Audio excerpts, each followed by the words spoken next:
Hey, what's up, guys? Today in this video, we're gonna make a stand for the hydraulic hammer that goes on the excavator that we picked up.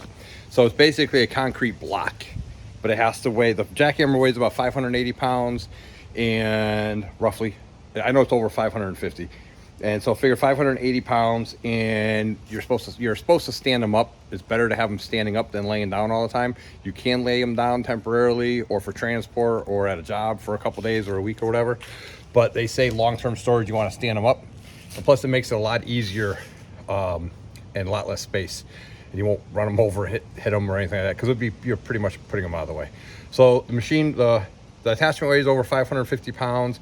I am going to make a concrete block, basically, probably a 2.5 foot by 2.5 foot square block, 8 inches thick, with a cone on it, a crown on it, and in the center of it, I have a 3-inch conduit for the chisel to slide into. Hopefully that's good. That should be about 800 pounds. Should be good. We'll see what it does, and if it don't work, we'll try something else. So let's get this started.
So here's a hammer, and I got to cut those ears off and put my ears on for my machine. And I also pressure washed it, but I can't paint it easily because it's laying on the ground all the time. And so I'm going to make the stand for storage of it. And then once I have the stand all made and it's cured and it fits in it, then I'm gonna paint the machine up and cut those ears off and weld the ears on the top that fit my machine. So I got the 2x8s in the back of the truck, so let's make a frame.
So I don't know if you remember, but I picked this up off Marketplace a few months ago, and it was, I think it was like 50 bucks. It works, but it needs work. So let me show you what I need to do on this. I think I'm just gonna do it real simple and just do like a JB Weld or something like that. I don't use a lot of concrete. So I just picked this up to do projects around the house. So let me show you inside, and let me know if you think that's gonna work. I think it's gonna work. If I clean it up and buy a bunch of it and just putty it in there, but let me show you. So if you look down in the barrel, you can see that rust hole right there. That's from somebody storing it in this position in the upright. Well, that is protecting the grease fitting that's down there. So that definitely cannot get concrete in it. So I think if I just take JB Weld, grind this off a little bit, just nothing fancy, and just JB Weld all around here and make a just like a whole cone of it, like Bondo. And I think that'll work. Like I said, I only got 10 bags of concrete to mix, and I don't want to dump a bunch of money into this thing because I don't mix concrete for jobs. And that's what I bought it for, is just to tinker around the house. So never store concrete barrel up like this because it fills up with water, especially if you keep it outside. Keep it facing downwards. So I don't have any JB Weld today, So I'm not going to be able to do this today. I'll run to the store right now and grab it. But I might get the JB Weld in later on tonight. But I have to replace a radiator on a Lexus. So once that car gets here, it's going to be concentrating on that. So we'll, this is an old Montgomery Ward cement mixer from the old days. There, it says it right there. It's inside that. But it works. It beats shovels and wheelbarrows. So I haven't mixed anything with it yet, but it definitely works better than that, even if I can get one bag out of it. And then what they did was they modified this pulley. This pulley rotted out, as you can see. So they took a good pulley, mounted it onto the shaft, and just bolted it through. Hey, if it works, right? So I like the ingenuity. I like thinking outside the box there. An old man did his whole garage floor with it, I guess. So, all right, well, let me go buy some JB Weld, and I'll be back. All right, so it's the next day. I got a package of JB Weld. So what I'm gonna do is I'm gonna fire up my gas-powered air compressor so I can get my grinder, my disc grinder, just so I can scuff this up.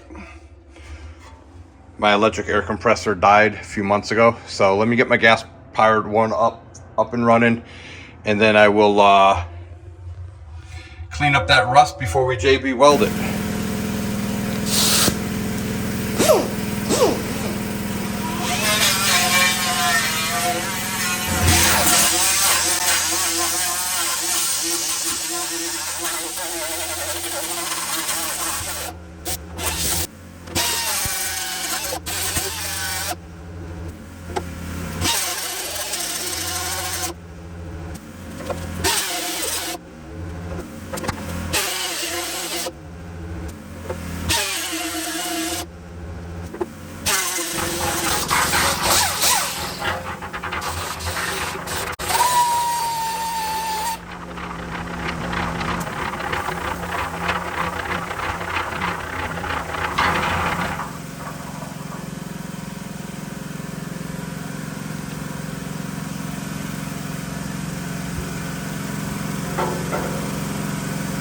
Yeah, that's good enough.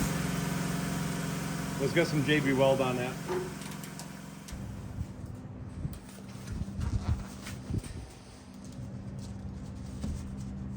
So the first thing I'm going to attempt to do is the JB Weld stick, steel stick.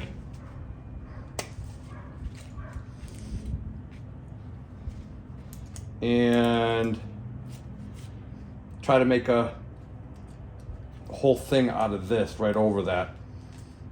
Let that cure.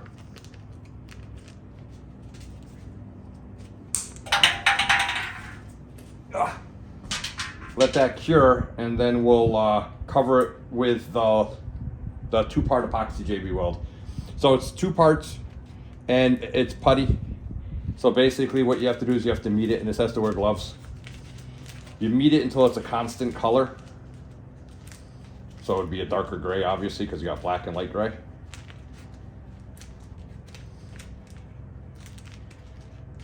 And it says I think I said to use a degreaser, so I use brake cleaner on the inside after I sanded it. And more than likely, this is going to be a temporary fix. More than likely, I'll eventually get a metal cone, make a little metal cone, and then weld it on there. But this is just so I can use the cement mixer tomorrow.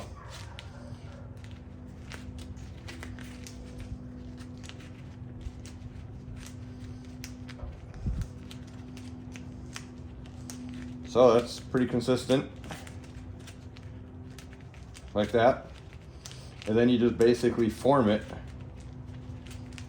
however you want it. And I'm gonna basically make a big sheet out of it and putty it right over it. Well, that's the plan. So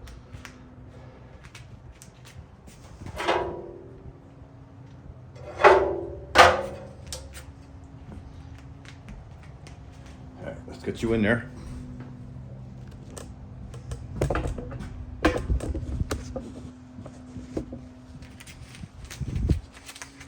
So my idea is to cover as much of it as I can. I gotta do this one-handed.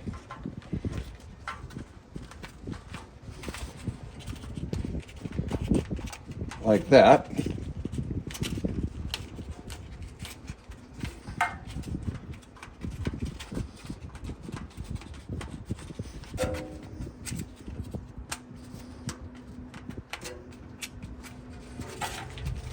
It doesn't have to be pretty because I'm gonna, A, it's a cement mixer.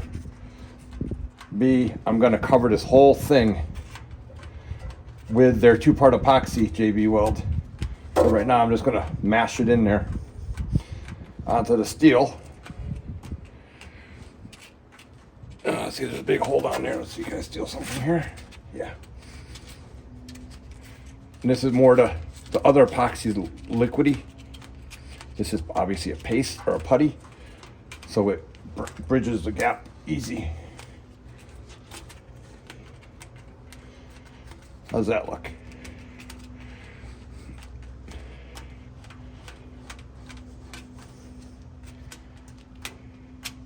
I don't think I have any more of that. No.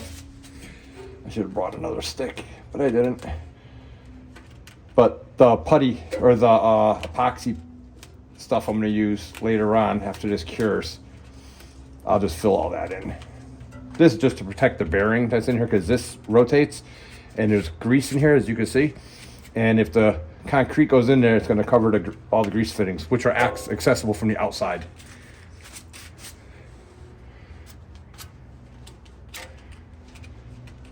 Quick homeowner fix. How's that?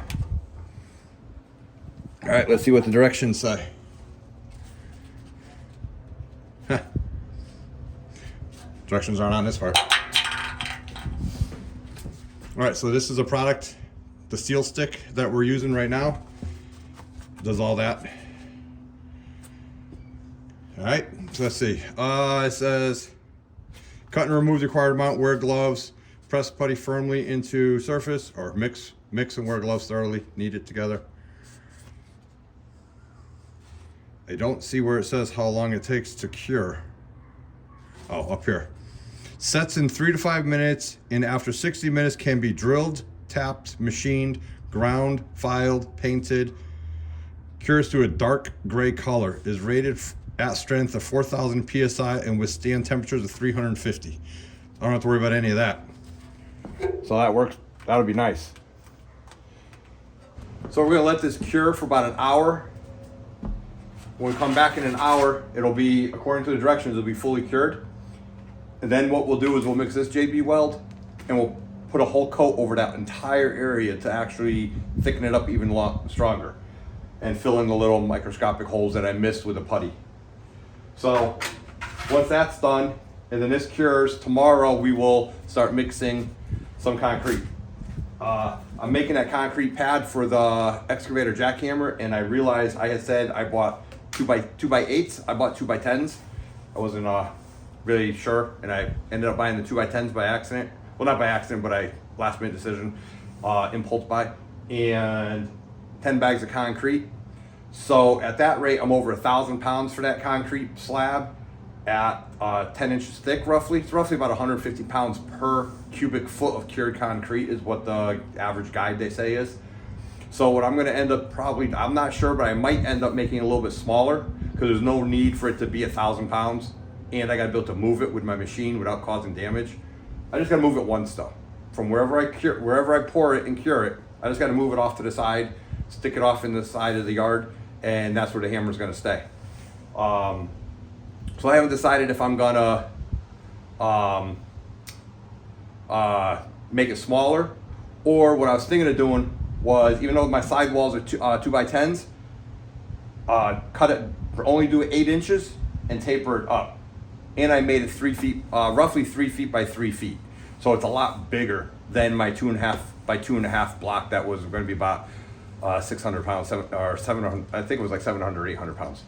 So I added over 200 pounds to it at least, and by not doing the math correctly in my head and doing impulse builds, So we'll see. I'll decide that once this is done. But right now I want to go pick up some of the leaves. It's windy out, so I'm just going to throw the bag around X mark and run around and pick up as many leaves as I can. So I'll see you when we come back to fix this, to finish putting another coat on this. Yeah, so it's been about 2 hours. Instructions said an hour. Oh, that's rock hard. Oh yeah. All right. So we're gonna start mixing up the next type of JB Weld to put over that. We'll mix that up and get that in there now.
All right, so that's about 3/4 of the product, and I got a real thick coating all around it. I am very satisfied with that. So that's the JB Weld. Like I said, I got maybe 1/4, if not 1/3 of the tubes left. So I'm not gonna waste any more of it. You never know when I'm gonna need it on another project. But those holes are sealed. This takes 24 hours to cure, especially in this cold. So once I'm done working outside, I'm actually gonna turn my heater on in the garage, heat the garage up, get it nice and warm in here, so that way that cures faster. So hopefully tomorrow I could do concrete. All right, let me go finish doing the leaves.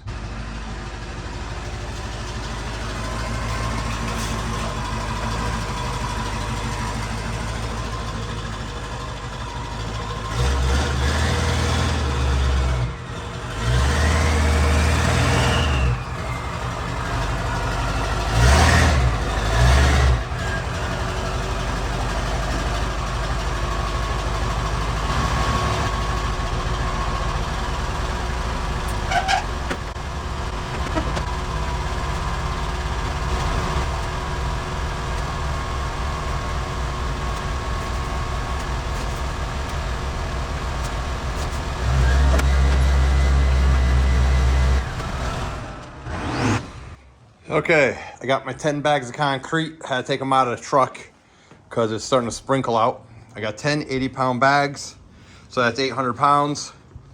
That's what I'm limiting myself to on it. Here's the form.